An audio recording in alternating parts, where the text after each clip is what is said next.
Olá, povo de Deus, quarta-feira da sexta semana da Páscoa, 12 de maio de 2021.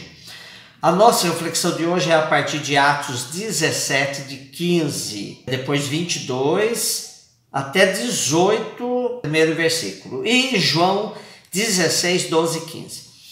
Lendo as perícopes anteriores a essa que temos hoje de Atos, ficamos impressionados com a quantidade de vezes em que Paulo se vê obrigado a fugir para não ser morto. Os judeus fanáticos e extremistas da Tessalônica, além de expulsarem Paulo e companheiros de sua cidade, foram também criar confusão em cidade vizinha para onde Paulo, Silas e Timóteo tinham ido depois da perseguição em Tessalônica. Hoje temos Paulo em Atenas. Depois dessas fugas todas, ele chega em Atenas. Quando Paulo esteve nesta cidade grega, ela já não significava muito em termos políticos e econômicos, mas conservava a fama de cidade dos filósofos.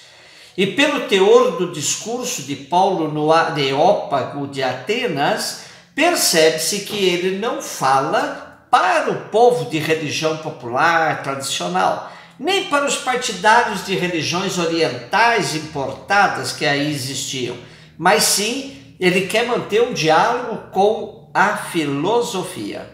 Como diz Padre Comblen, o interlocutor é a elite intelectual e moral do mundo grego, aquela que transmite a herança da filosofia grega. Os prosélitos de Lucas são judeus que procuraram fazer a síntese entre filosofia grega e monoteísmo bíblico. É muito comum encontrarmos comentaristas desta perícope afirmando que foi um fracasso total essa missão de Paulo em Atenas. A sua tentativa de sofisticar o discurso para anunciar Jesus aos intelectuais não deu realmente um bom resultado.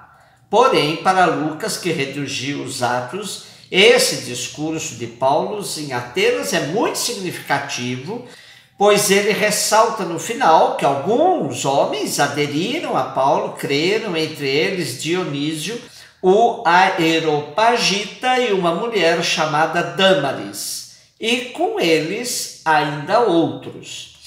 Vejamos que nesse discurso Paulo não apela para o Primeiro Testamento, pois isso não despertaria nenhum interesse aos gregos saber que Jesus era o Messias anunciado pelos profetas. Trata-se verdadeiramente de uma evangelização própria para pagãos, sem haver necessidade de que eles conheçam todas as tradições judaicas. Em outras palavras, com esse discurso, Paulo mostra que é possível seguir Jesus Cristo sem a necessidade de fazer com que os pagãos conheçam todo o Primeiro Testamento. Paulo acentua duas exigências como método de pregação aos pagãos: passar dos ídolos ao Deus verdadeiro e acreditar na ressurreição. Porém, tudo isso sem se servir de recursos bíblicos. Trata-se de uma maneira nova de evangelizar partindo da realidade dos interlocutores. Ao dizer Deus desconhecido, Paulo reconhece a religião deles e dá nome a esse Deus, apresentando-o como Deus criador de tudo o que há e sua centralidade na existência humana. Porém, o Deus que Paulo apresenta supera qualquer imagem de Deus que os gregos poderiam ter. A reação dos ouvintes era mais ou menos previsível. O obstáculo é a ressurreição de Jesus. A rejeição dos ouvintes não significa um fracasso pessoal de Paulo, é antes consequência natural da mensagem. O problema não é que Paulo não soube explicar bem a mensagem. Pelo contrário, explicou bem. E os atenienses rejeitaram-na justamente porque entenderam bem do que se tratava. A ressurreição é algo totalmente alheio a todo o pensamento grego, como, aliás, a todos os pensamentos humanos, conclui o padre Comblen. Mais decididamente, a tentativa de Paulo não foi totalmente em vão, pois alguns aceitaram e aderiram a Jesus. E Paulo provou que é possível um discurso plenamente inculturado, isto é, valorizando a cultura de quem deve ser evangelizado. João 16, 12 a 15. Assim falou Jesus: muitas coisas ainda tenho a dizer-vos, mas não as podeis suportar agora. Quando vier o Paráclito, o Espírito da verdade, ensinar-vos-á toda a verdade, porque não falará por si mesmo, mas dirá o que ouvir, e anunciar-vos-á as coisas que virão. Ele me glorificará, porque receberá do que é meu e vou-lo anunciará. Tudo que o Pai possui é meu, por isso disse: há de receber do que é meu e vou-lo anunciará. Com esse trecho de hoje do quarto evangelho, temos um desenvolvimento embrionário de uma teologia do Espírito, a chamada pneumatologia. Qual é a missão do Espírito Santo? Importantíssimo é compreendermos a função do Espírito, pois não se trata de uma divindade autônoma, descolada de Jesus, descolada do Pai, mas profundamente conectado com o Pai e com a missão do Filho. Ele não anunciará algo novo, mas sim esclarecerá o que Jesus fez e disse. Ao longo da história da igreja, houve quem afirmasse ter havido um tempo do Pai, um tempo do Filho e agora seria o tempo do Espírito Santo. Porém, não é isso que a igreja afirma. As três pessoas da Santíssima Trindade têm um só tempo. Sempre agiram em conjunto e não se pode separar desta maneira. Portanto, o Espírito prometido por Jesus é o Espírito da verdade que vai nos ensinar toda a verdade. E essa verdade ele recebe de Jesus, que lhe transmite a partir de sua comunhão com o Pai.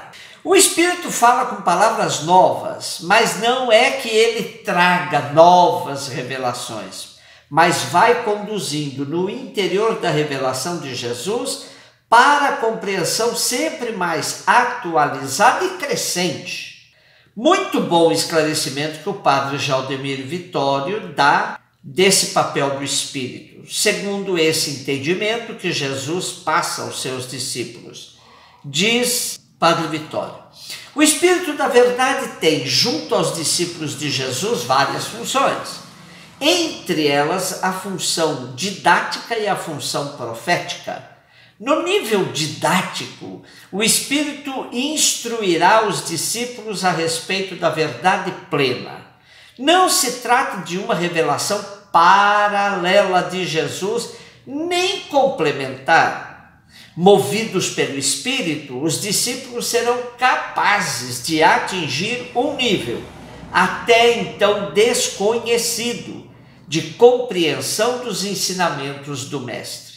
Obterão uma sabedoria não quantitativa, mas sim qualitativamente superior, pelo fato de, com a ajuda do Espírito, estarem capacitados a dar um testemunho convincente de sua adesão a Jesus.